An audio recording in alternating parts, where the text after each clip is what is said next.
Allez, une interview à Lyon, une interview à Patrimonia. Et je suis maintenant avec Amandine Gérard. Amandine, bonjour.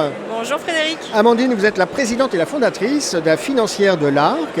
Une de vos actualités, parce qu'on va le voir, il se passe beaucoup de choses à la Financière de l'Arc, c'est que vous avez signé un partenariat avec Fundesis. Tout à fait, Fundesis, société de conseil en sélection de fonds. Ouais. Et ce partenariat vient renforcer notre offre de gestion pilotée ou profilée, distribuée auprès des assureurs français depuis longue date. Et là, on vient renforcer la Pourquoi renforcer justement besoin de ressources humaines supplémentaires? Tout à fait, comme l'ensemble de l'industrie, mais également du fait d'une réglementation chez le conseiller en gestion de patrimoine qui vient le forcer à toujours plus de paperasse, entendons-nous bien. Donc on essaye en amont de l'alléger, nous, au travers de cette offre de gestion sous mandat. Ok, donc ça c'est structurant. Tout à fait. Vous avez signé ça, c'est quoi? C'est un contrat pluriannuel?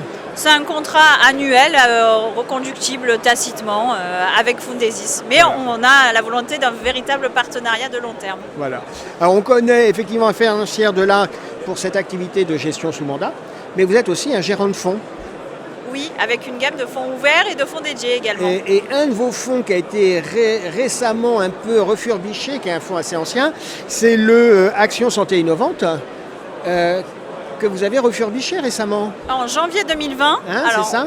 La crise sanitaire est arrivée là-dessus, mais il est vrai qu'il s'agissait du fonds ex-CCR Biotech qui était arrivé chez nous en 2016 avec son gérant. Voilà.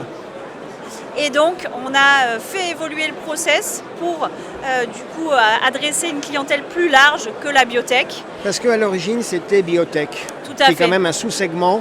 Un sous-segment très risqué, et on sait que l'épargnant français est plus averse au risque que l'épargnant américain, par exemple. L'accueil des partenaires, des investisseurs sur ce fonds? Plutôt un bon accueil, parce que bien entendu on réduit la volatilité, toujours en restant dans le secteur de la santé et avec vraiment une volonté d'innovation, d'accompagner l'innovation et la recherche. On ne va pas rentrer trop en détail dans la technique, mais on va un peu ouvrir le moteur. L'innovation, parce que dans le secteur de la santé, il y a régulièrement des annonces, il y a de l'innovation et du marketing. Comment on fait pour distinguer un peu ce qui est une vraie innovation et ce qui est un peu l'air du temps, si je puis dire? On regarde les programmes de recherche. En pharma, en biotech, mais aussi dans l'ensemble des services médicaux, on va dire. D'accord. Donc c'est une vraie expertise. On rappelle l'encours sous gestion à la Financière de l'Arc. Un peu moins de 400 millions d'euros avec l'effet marché en ce moment. Certainement qu'on est passé en deçà. Ça bouge un peu tous les jours. Et puis je vous disais, il y a une activité qui est assez riche. Il y a une activité gestion wealth management avec des outils luxembourgeois. On peut en parler un peu? Oui, depuis la genèse de la Financière de l'Arc, basée sur ces 3 activités, dont l'activité gestion privée haut de gamme. Et puis depuis 6-7 ans, on va dire, l'activité au Luxembourg se développe beaucoup. On travaille avec plus d'une douzaine d'assureurs luxembourgeois aujourd'hui et c'est un vrai vecteur de collecte pour nous, cette activité de gestion dédiée haut de gamme. C'est vrai que l'assurance vie luxembourgeoise a le vent en poupe.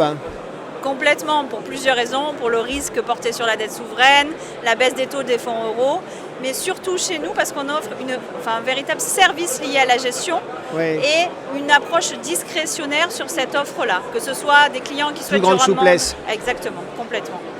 Et là, on peut tailorer, on peut adapter, faire du sur-mesure. Complètement. On est bientôt à la fin de l'année, enfin on est là à Patrimonia, nous sommes en septembre. 2022 va bientôt se terminer. Vous voyez 2023 comment? L'environnement est compliqué, les taux remontent, l'environnement géopolitique, on ne sait pas à quelle sauce on va être mangé avec une guerre en Europe. 2023, vous voyez ça comment? Alors, tout 2023 c'est compliqué parce qu'on n'a pas de visibilité aujourd'hui. On va dire que très certainement que le début d'année sera encore difficile. Après, il y a un soutien de valorisation sur les marchés européens, que ce soit sur le crédit ou sur les actions. Il est clair que là, on intègre beaucoup de choses dans les marchés, notamment sur les taux d'intérêt américains, puisqu'on est passé au-dessus de 4% cette semaine. Donc nous, on estime qu'il y a encore du potentiel de baisse, mais somme toute limité au regard de ce que le marché anticipe dans les politiques monétaires des banques centrales. Ok. Vigilance donc. Tout à fait. Merci Amandine, merci d'avoir été avec nous. Merci Frédéric. À bientôt. À bientôt.